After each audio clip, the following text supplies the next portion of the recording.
West Ham agree a loan deal with Manchester City for Calvin Phillips with an option to buy. And Newcastle reject another bid from Bayern Munich for Kieran Trippier. Hi, good evening. Welcome along to the Transfer Show. Phillips is flying back from Abu Dhabi, but could there be another twist? Also on the way tonight, news on possible incomings at Tottenham, Aston Villa, Nottingham Forest and Rangers. Plus, is Karim Benzema closer than ever to moving to the Premier League? And we're an hour away from kick-off at Stamford Bridge as Chelsea look to overturn a one-goal deficit against the Championship side Middlesbrough, who will reach Wembley.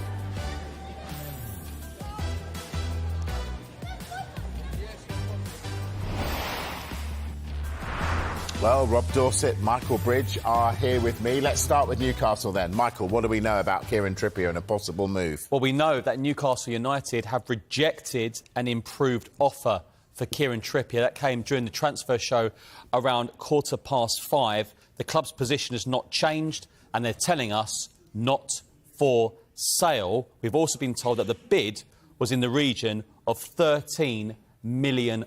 So Newcastle United rejected an improved offer for Kieran Trippier from Bayern Munich. But Rob, despite the fact they're the richest club in the world, they have to sell players if they want to improve, if they want to bring people in. Why aren't they selling Kieran Trippier? Look, it doesn't come as any surprise to me at all that Newcastle have rejected that bid from Bayern Munich. Michael said they're £13 million. You cannot replace Kieran Trippier for £13 million. Yes, he's 33 years old. Yes, he's only got a limited time left on his contract. But the impact that man has made since he moved to Newcastle under the new era of the ownership at Newcastle has been absolutely extraordinary. You talk to Newcastle players, you talk to Newcastle fans, they will tell you the signing of Kieran Trippier was the single most important signing in that transformation, taking them to challenging at the top end of the Premier League, getting into Europe. All right, they're not having a great season now because they've got a lot of injuries. But the standards that Kieran Trippier has set on the pitch and off the pitch, he is the club captain, he is the leader of that group, has been absolutely extraordinary. So the thought of selling him for £13 million, why would Newcastle entertain that? It just makes absolutely no sense to me. You're right, Newcastle are sailing close to the wind when it comes to profit and sustainability rules, and they need to sell some players.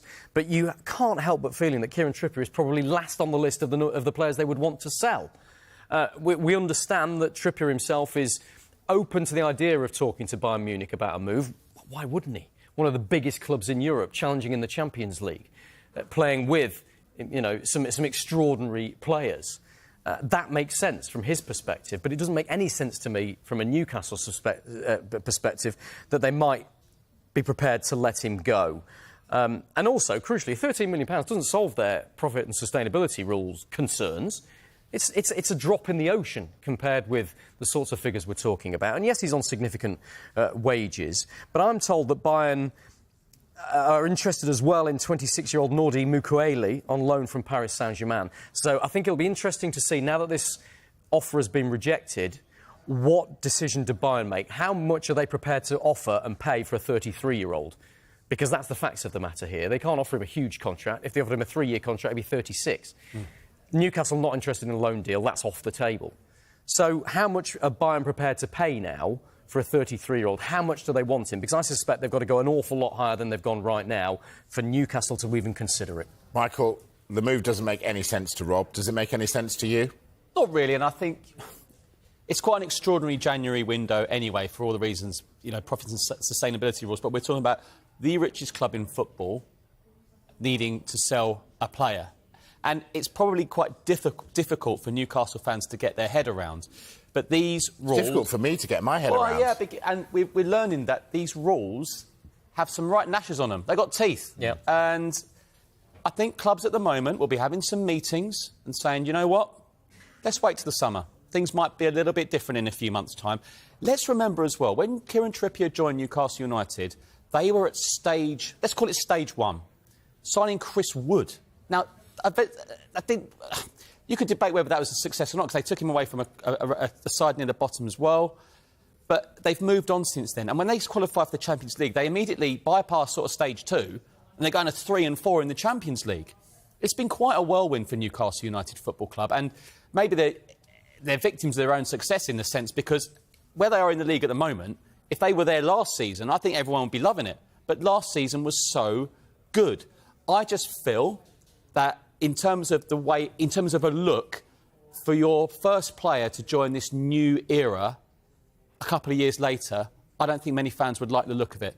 And they're still probably getting round that there might be one who has to go. But I think, as everything Rob said, it just would hurt those Newcastle United fans. Rob, sorry, but these rules annoy me. I'm going to come out now. They annoy me because if you're a fan of Newcastle, when you got bought by who you got bought by, you must have thought, this is it. We can win everything. We can dream. Actually, they've been chopped off at the knees. They can't dream. There's something wrong with that, surely. Well, look, my understanding is there are a number of Premier League clubs that want to talk to the Premier League about changing the rules and changing the time frame, because this is something that Nottingham Forest and Everton have fallen foul of, the fact that the accounting period is different from the transfer windows. So, for example, Nottingham Forest, when they sold Brennan Johnson to Spurs, they sold him in September. The accounting period was the end of June. So had they sold him in June, they wouldn't have be facing a potential points deduction that they're facing now. That's the first thing to say. The second thing to say is Bridgie is absolutely right when he talks about a lot of clubs that we're talking to keeping their powder dry in this window for the summer to come because of PSR rules, but they expect there to be a change to those rules. They expect that £105 million that you're allowed to lose over any 3-year cycle to be increased, and clubs will vote on it. Now, nothing's been decided yet. The Premier League won't tell you anything about it. They're very tight-lipped on it. But that's what I understand they will be asked to vote on. And so the rules might be much more lenient come the end of the next transfer window. So all that you're talking about these rules seeming unfair, I think there's a number of clubs that would agree with you on that, and a number of clubs have said to me it's an ambition killer. Yeah, it's protecting the elite. If you're a big club who comes in and wants to spend a lot of money, you're not allowed to. And a lot of people in business don't understand that, because you buy any other club in any other business, and you can invest as you like. But, and this is really important, the Premier League are very strong on this, because they feel that their rules make it as even a playing field as possible. So you can't just come in and buy the title. You can't just come in... But the same clubs are in the top 6 year after year after year, pretty much. Compare what happens in the Premier League to what happens in La Liga or Ligue 1. Paris Saint-Germain win Ligue 1 every single year. In Spain, there's only 2 or 3 clubs that can win it. In Germany, Bayern Munich tend to win it every year. Borussia Dortmund challenge them, yeah, but there's only 1 or 2 clubs that can win it. So we can point to the fact that Manchester City have won the league in 4 consecutive seasons, is it? Yeah. And is it but there's still competition, huge competition at the top of the Premier League, and that's because of the rules that are in place. And some will point to the likes of Arsenal when they moved to the Emirates. They had a tough few windows. Tottenham didn't do any business one summer. They might look and say, hey, we've been sensible as well. But maybe, when these rules will be discussed, a give it a go kind of tax, like newly promoted clubs. They need to have a go without going too far. Or do new owners get a little bit of leeway, new ownership leeway? You can imagine all that will be on the table in these discussions as well, couldn't you? 3 consecutive seasons, Rob. It'll be 4 if they do it this time. Okay. All right. So, listen, if Trippier doesn't go, Miguel Almiron, his name's being floated around. Is he the most conceivable player that could leave Newcastle and it would work for them with these rules? Well, Keith Downey, who's our North East correspondent, has said is absolutely that. I mean, look, the truth is Eddie Howe doesn't want to lose any of the 3 names that we've been talking about, Kieran Trippier, Callum Wilson and Miguel Almiron. But I think he accepts, and the club accept, that man on your screen there now, Almiron, is probably the most commercially sensible player to sell. Because we know that a number of clubs in Saudi Arabia are interested in him. I've been told that Al Shabab is one of those, which is very, very rich, and it has the likes of Belgian international Yannick Carrasco playing for them, so it's already got a history of buying big players. And if you believe reports in the media and reports coming out of Saudi Arabia, £30 million might be a correct fee for Miguel Almiron. That's useful money for Newcastle. And no disrespect to Almiron, he's been superb for Newcastle. He's been very much one of the first choices in Eddie Howe's side this season. But he's not irreplaceable in the way that I would argue Kieran Trippier is. And so if you've got to lose somebody, if you have to sell somebody to sort of, make PSR rules and hit the targets, Almiron is a better option than Trippier or Callum Wilson. And I can't see the other two happening. And we can't completely rule out Eddie Howe might turn around and say, do you know what, let's leave it as it is. Let's go. We're not in Europe. We've got all these league games left, FA Cup, we'll leave as it is. Got loads of injuries. Well, Joelinton's a big loss as well. I mean, you know, he was one of the best signings pre, you know, the new takeover now. And look at what he's done under Eddie Howe. Eddie Howe absolutely loves him. A week ago, we were talking about his contract situation. There were some reports might have played his last game for Newcastle because of the thigh injury he sustained. Plenty to ponder for Eddie Howe. But in fairness to him, from September, it's not just recently, from September, he's been telling Keith, PSR, well, financial fair play, we're calling it them, but now with PSR, PSA, he has been pretty consistent with this. I think you're right in bringing up the context, Mike, because Newcastle are 10th, but they're only 3 points off Brighton in 7th. 7th to Newcastle fans, with all the injury problems they've had, sounds pretty blooming good, doesn't it? Yeah. And 6 defeats in the last 7 Premier League matches doesn't sound great. The most 2 recent of those, Man City and Liverpool, OK, they can beat anybody in the Premier League. But before that, Luton and Forest. That's the concern, that they're losing to teams like Luton and Forest. But with those injury problems, if you talk to Keith Downey, if you hear what Eddie Howe is saying, it sounds like a lot of those injured players are coming back in the next few weeks. Their problems should be eased considerably before the middle of February, shall we say. So that must affect their view of what they're going to do in this transfer window. They can't think short term. They have to know that these players are coming back. And so they'll look at where they've got options. And maybe Almiron is expendable. Maybe Almiron is the one they can sell because of the players they know they've got coming back, like Joelinton at some point in the next month or so. We're not party to what that information is behind the scenes, but what is clear to us is that of the 3 players that there is interest in at Newcastle at the moment, Trippier, Almiron and Callum Wilson, Almiron is all the noises we're hearing is that Almiron is the one they may consider if there's a £30 million bid for him from Saudi Arabia. OK, all right, listen, I want to break away from transfers just for the moment to go to Stamford Bridge, where the team news is in for Chelsea, Middlesbrough in the Carabao Cup semi-final second leg. Remember, Middlesbrough have a 1-0 advantage going into this one. Well, Chelsea have made a couple of changes, and there we go. Mykhailo Mudryk in for Conor Gallagher, and Ben Chilwell will captain the side. There's no Malo Gusto, he is injured. Armando Broja didn't start in the first leg, he starts tonight. Well, it's a massive night tonight, Levi. Is it safe to say it's your biggest game of the season so far? Yeah, definitely. There's a lot on the line. Hopefully we can go out there and get the job done. From a defensive point of view, concede 1 goal, the job then gets twice as hard. So what did you learn from that first leg, do you think, as a team, and how you need to contain Borough, especially on the counter? Yeah, definitely. They're a good team on the counter-attack. We learned that the last game. We've got to stop that this time, and then hopefully, as a backline, we can work much better and reduce the space quicker. And then hopefully, get a clean sheet today and help the attackers out. You have the home ground crowd behind you as well, and what is now an 8-game unbeaten run here. How much does that count for tonight? Yeah, it's going to be massive. I think with the fans with us behind our back, it's going to be another player out there. And it was just like them away. It was a tough game with their fans, so hopefully we can do the same here. Right, well, thanks for your time. Best of luck. Thank you. Thank you.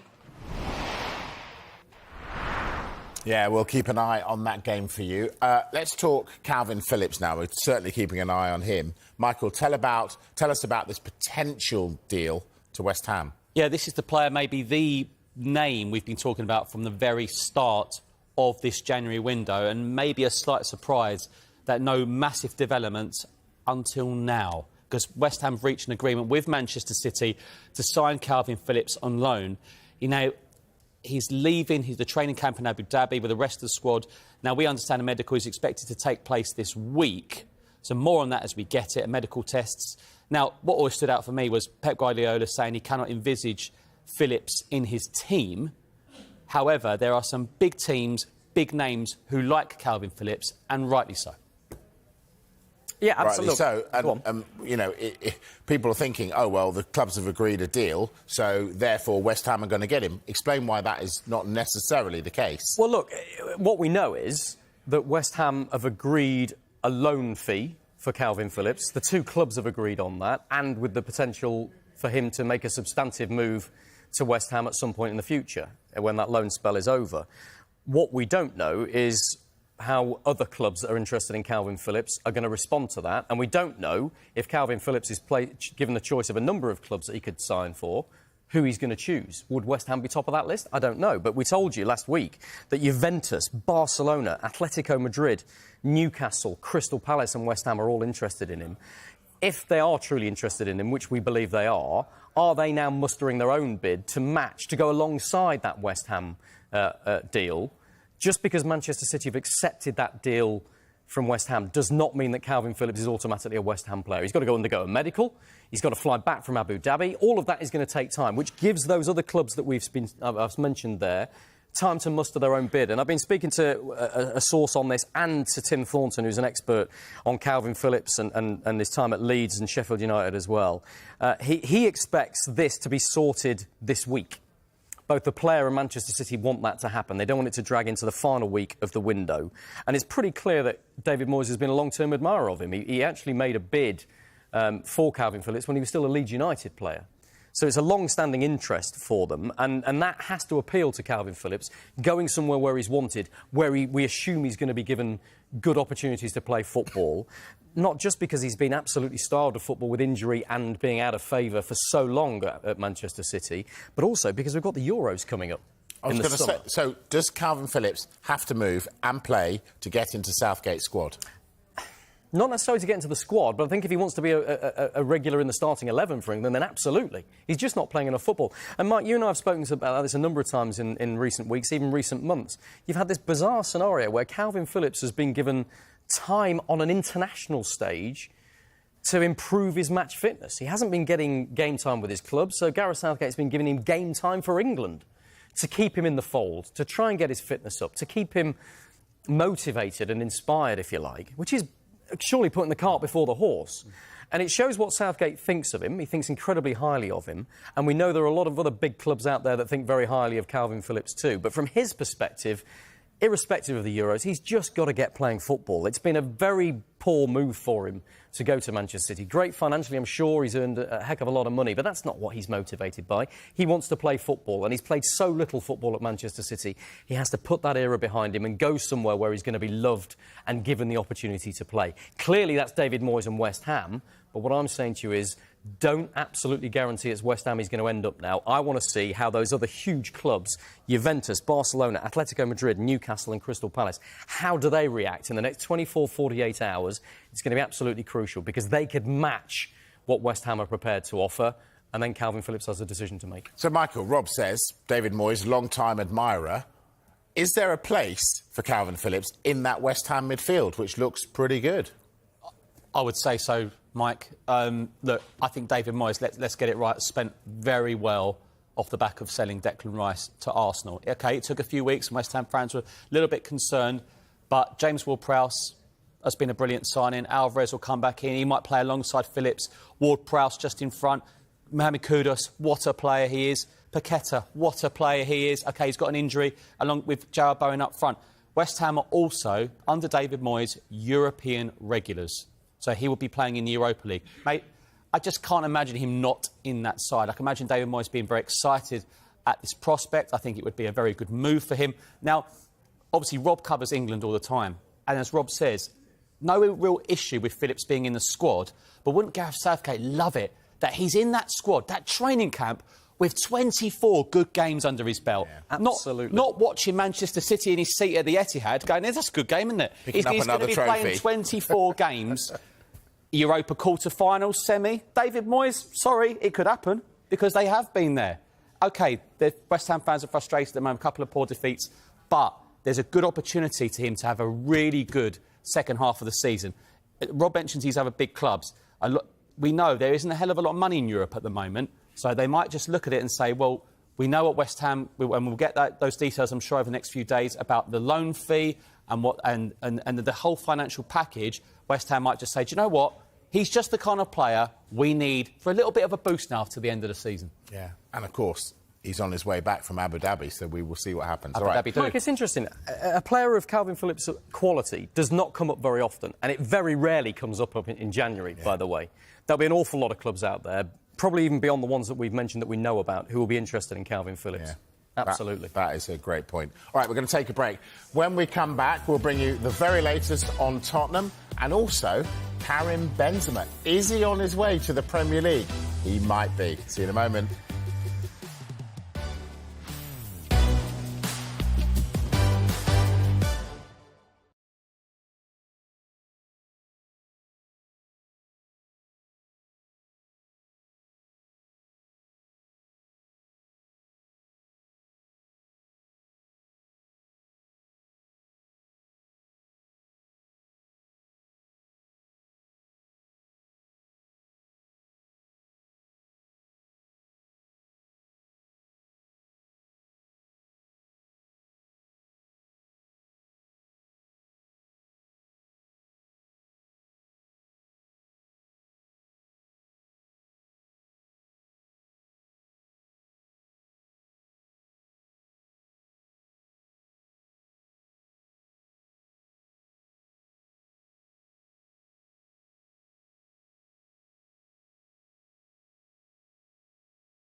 Hi, welcome back to the Transfer Show. So much going on. Even though it feels quiet, it isn't. A line coming out of Celtic. Michael, what have you got? Yeah, Celtic fans will be really, really pleased to hear this. It's Celtic have begun contract talks for forward Rocco Vata. Now, he's very highly regarded. We know an 18-year-old.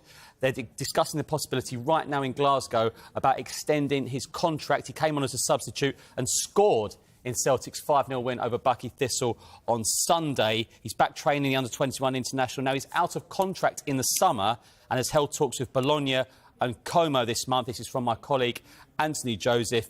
But they've begun contract talks tonight for Rocco Vata. They'll be absolutely delighted with that if that can get secured. Excellent. News coming out of Scotland. All right, what we're going to do is just move away from transfers.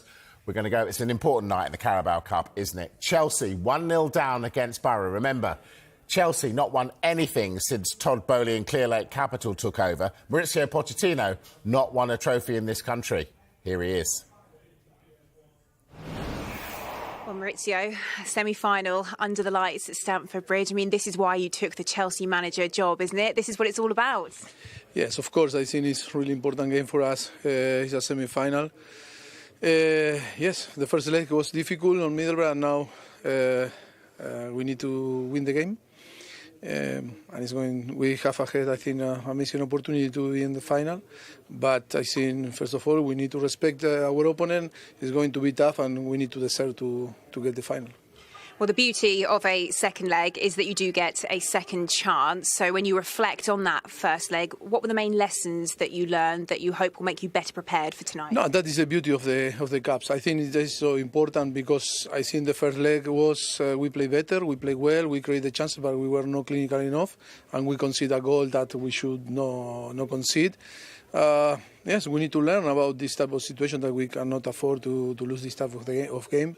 The Cup, in general, allow you to have a second chance, but because it was the semi-final, we have the second chance, and now we need to be clever in the way we need to compete.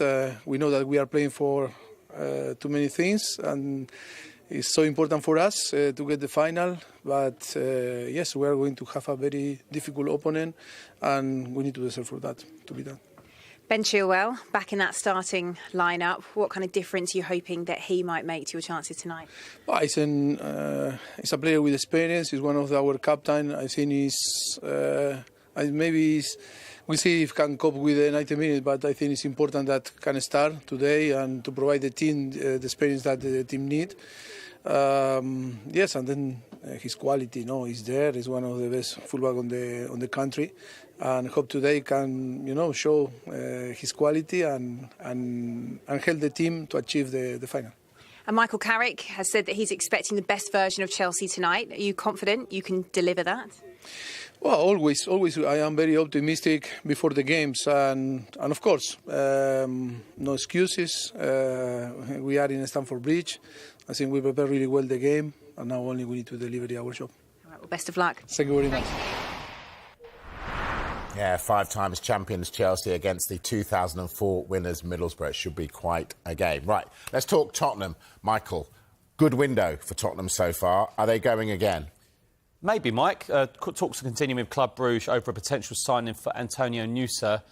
Now, if Spurs were successful here, we understand it would be a straight loan back. That's worked for Spurs. Pape Sarr, Metz, Destiny Oduge, Udinese. They've come back really good players and one of the first names on Ange Postecoglou's team sheet. So I think for Spurs, they recognise and appreciate this is a player who's not only been scouted by them, but all the top clubs in Europe. But Spurs, in a pretty decent situation in terms of PSR, might look to just get it done now.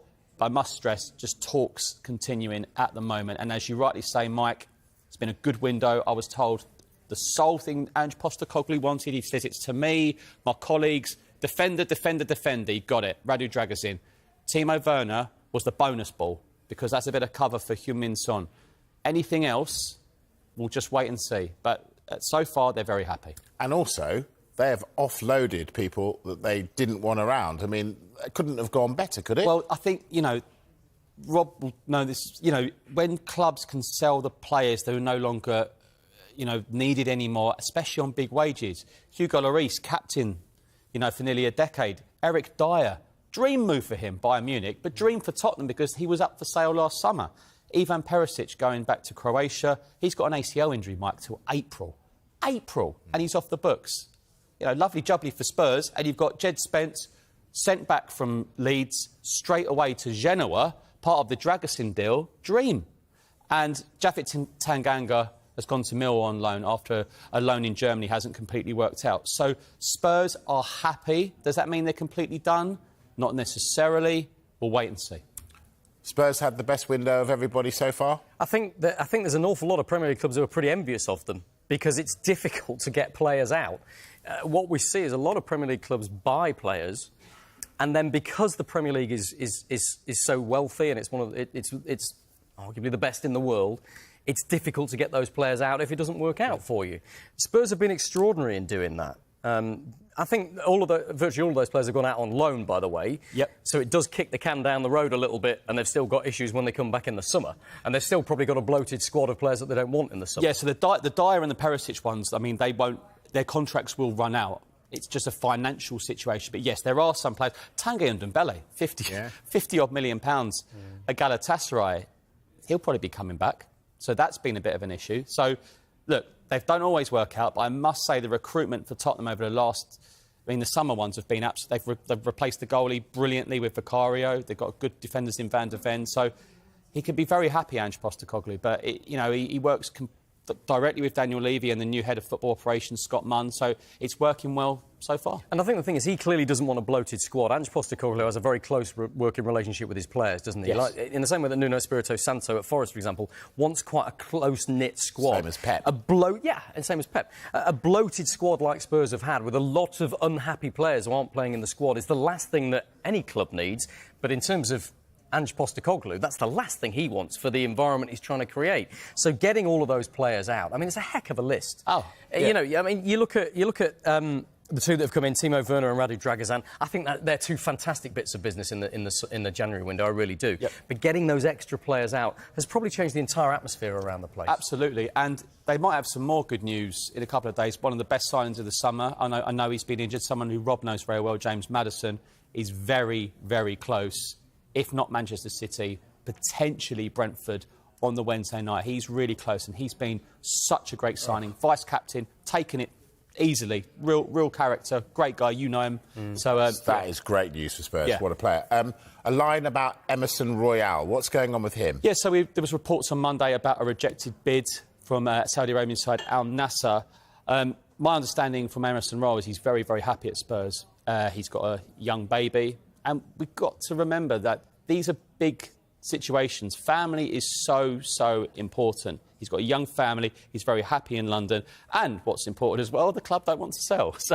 So yeah, it looks like he'll be staying.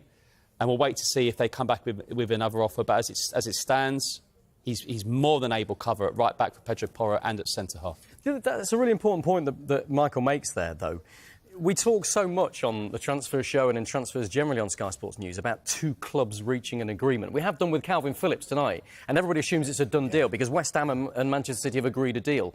There's a third key part in any deal that has to be done, and that's the player. And if they're not happy to move for personal reasons, for family reasons, or just because they don't fancy that, they're under no obligation to move. They're under contract with that existing club. And so when you talk about Emerson Royal there, it's absolutely right. If he's settled and happy, Spurs have signed a contract with him. They are legally bound to keep paying his wages until that contract is up. Even if they agree with somebody else to sell him, unless the player decides to as well, it doesn't happen. Three things need to happen, both clubs and the player. Indeed. All right, let's take a break. When we come back, loads to fit in. Manchester United, Nottingham Forest, Aston Villa and more. See you in a moment.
Breaking news coming out of Newcastle. Michael Bridge has it. Michael. Yeah, it was news Newcastle fans were fearing/expecting.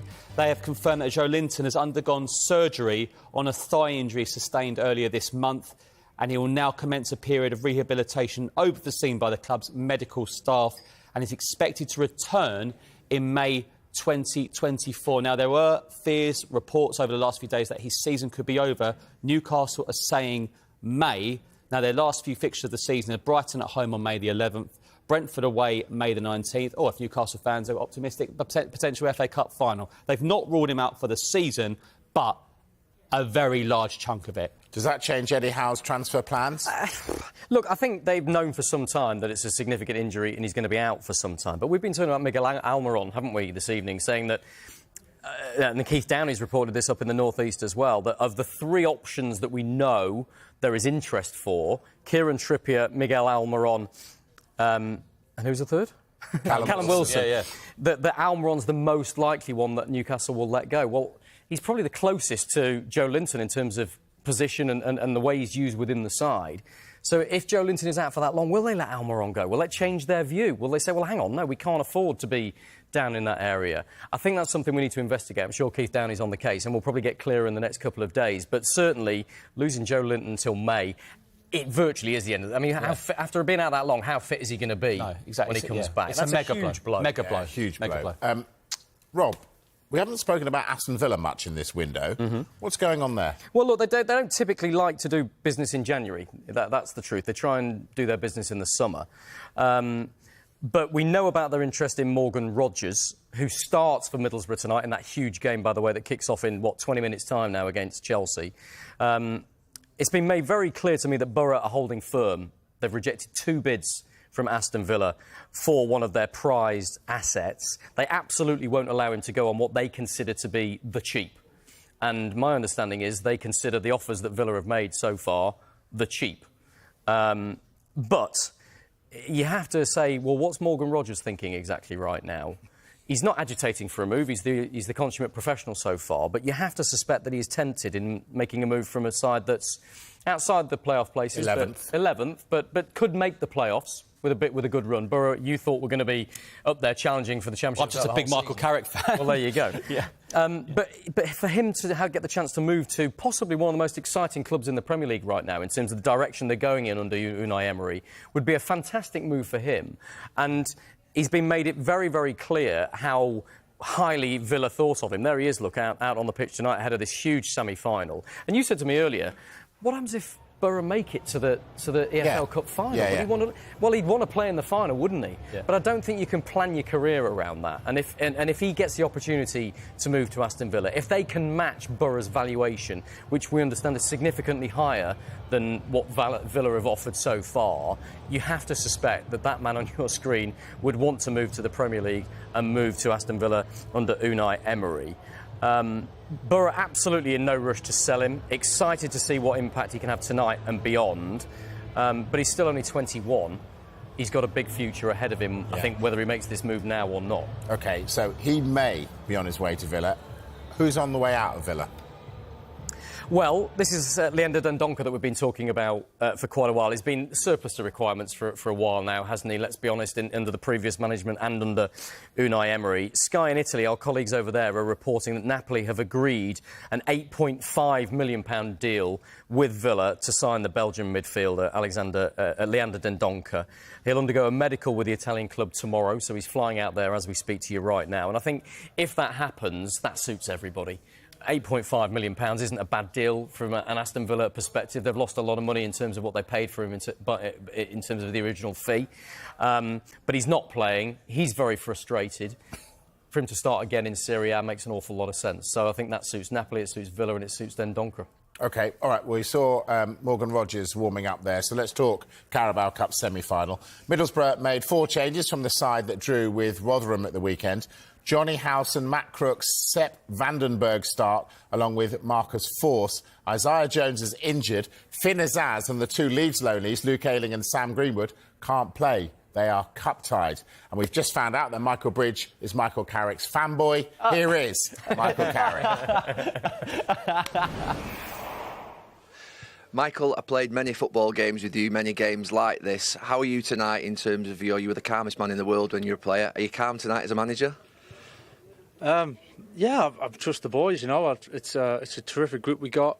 Great opportunity for us. We've put a lot of work in to get here, and we're in the game. So we're looking forward to it. It's we know what we're getting into. We know what how tough it can be here with the team they've got. But we're here to have a right crack at it.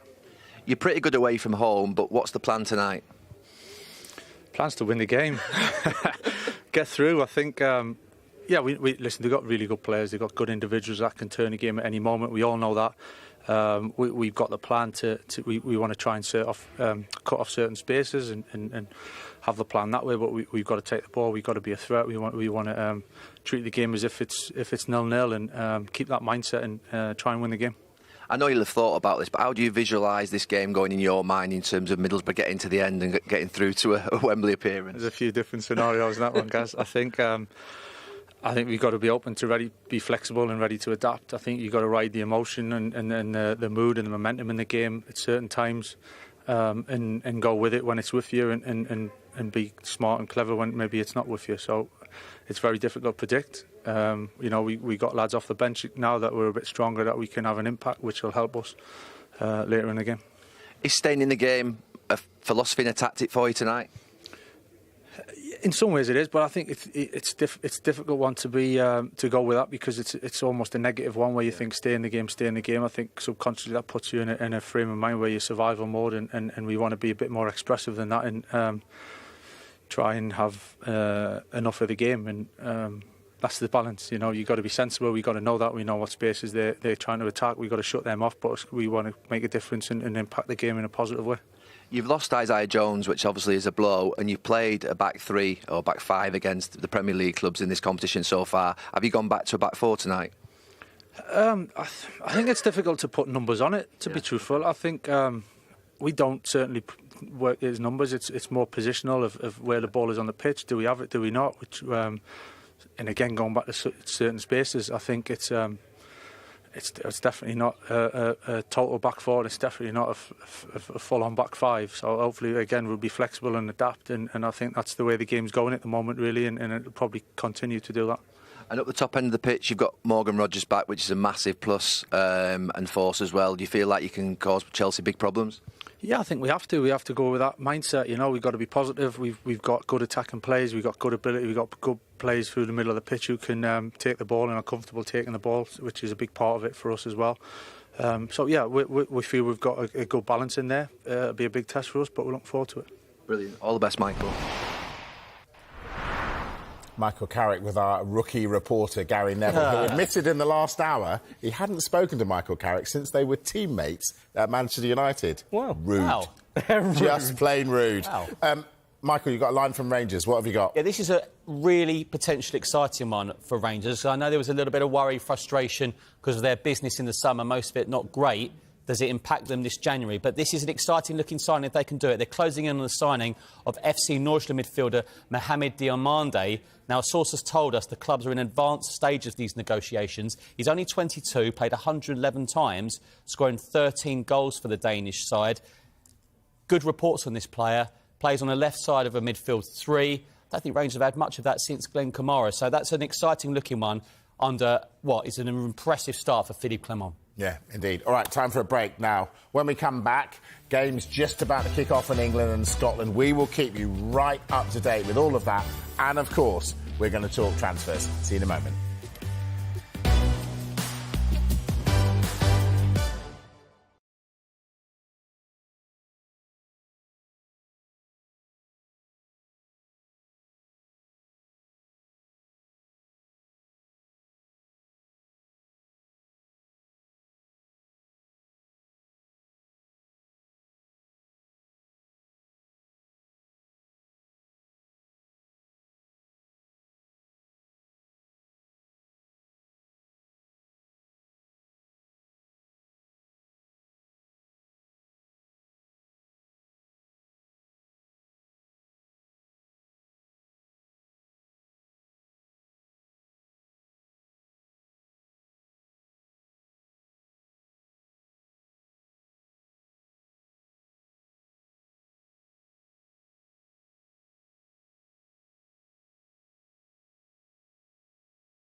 Loads of football going on this evening. Chelsea, Middlesbrough, Carabao Cup kicks off at 8 o'clock. There are games in Leagues 1 and 2 and the Scottish Premiership already underway. We'll keep you right across them throughout the night. We have reporters all over the place. All right, I want to get back to Newcastle.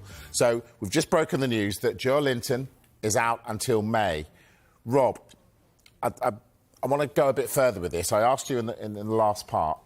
Surely that makes Newcastle reconsider this January transfer window. It'll be really interesting next time we hear from Eddie Howe in his pre-match news conference ahead of the weekend games, because you suspect so. I mean, look, Keith Downey, our guy in the North East who knows Newcastle better than anybody, said to us yesterday that he can't see all three of Kieran Trippier, Callum Wilson and Miguel Almiron staying at the club by the end of this window. He is of the understanding that Newcastle need to get rid of somebody. Now, we've assumed up until that point that it's going to be Miguel Almiron.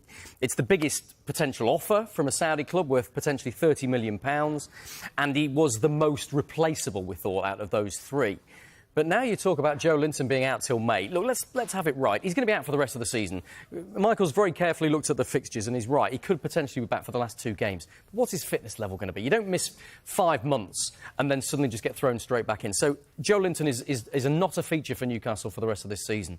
Can they get rid of Miguel Almiron in the face of that? It just leaves their options pretty bare. So what we're not... It'll come down to the financial reality of the profit and sustainability rules and how close Newcastle are to that, and only people inside the club will know that. And it comes down to what Eddie Howe sees as the priority. It may be, now that he gets the news about Joelinton, that he thinks, right, we've got to keep Almiron, let's look to lose somebody else. I still can't see him losing Trippier or Callum Wilson. I just can't.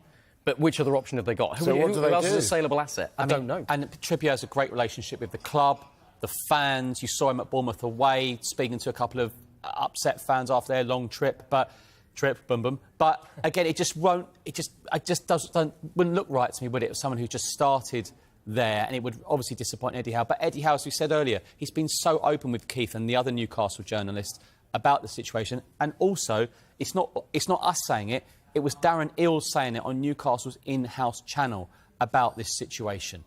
But look, Joelinton gone, Sandro Tonali gone for the season. Surely they've got to go, we've got to do something now, so someone's got to go so we can bring someone into midfield. Well, see, this is the thing. You read between the lines from what Eddie Howe has been saying, and it's pretty clear that he would like to freshen up the squad, and in particular in midfield. And he doesn't have the finances to do it. That's the plain and simple fact of it. Yes, Newcastle are one of the richest clubs in the world, but because of the Premier League's profit and sustainability rules, they cannot spend any more money without getting any players out. Fact, right? Joelinton, we know about the situation. We know that Eddie Howe would like a midfielder in. So, with that in mind, what does he do? I think it's a huge test, probably one of the biggest tests he's had in his managerial career. Add to that the fact that Newcastle are in a huge malaise. 6 defeats in 7 Premier League games with a huge injury crisis. They need some freshness and they need some positivity to come into the squad in this window to try and change that, to rejuvenate the squad, to give everybody a lift. Eddie Howe will know that better than anybody. So I do expect them to bring somebody in, but I'm still not clear on who they're going to get out to generate the money to do it. Got a name for you. Go on. Calvin Phillips. Could that happen now? I don't think they can afford him. I think his wages are at such a level that the loan fee they would have to pay are at such a level that I can't see them doing it. And they'd have to sell one of the crown jewels to be able to afford him. Probably. I think the loan fee is a key. All right, just remind us of this potential move to West Ham, Michael. So West Ham have reached an agreement with Manchester City to sign Calvin Phillips on loan. There is an option to join West Ham permanently at the end of the season if all goes well. Flying back from his training camp in Abu Dhabi with the rest of the squad, and a medical expected to take place this week.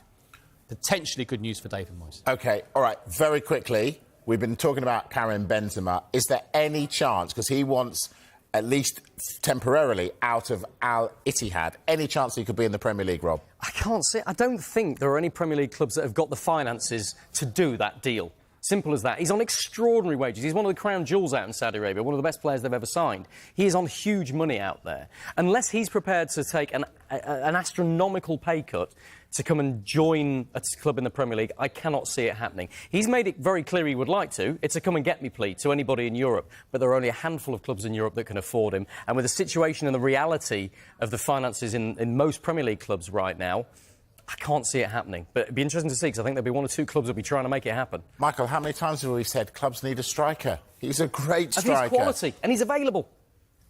Who knows what the last week of the window holds? He's off. Hey, who He's getting evangelical now. Look out. Who knows? Look out. Never rule it out. Never rule it out. Never rule it out. All right, gentlemen, thank you very much. Now remember, Carabao Cup semi-final, second leg, just about to kick off at 8. 5 times winners Chelsea against Borough, who won it in 2004. Borough leads. It's only half-time, though.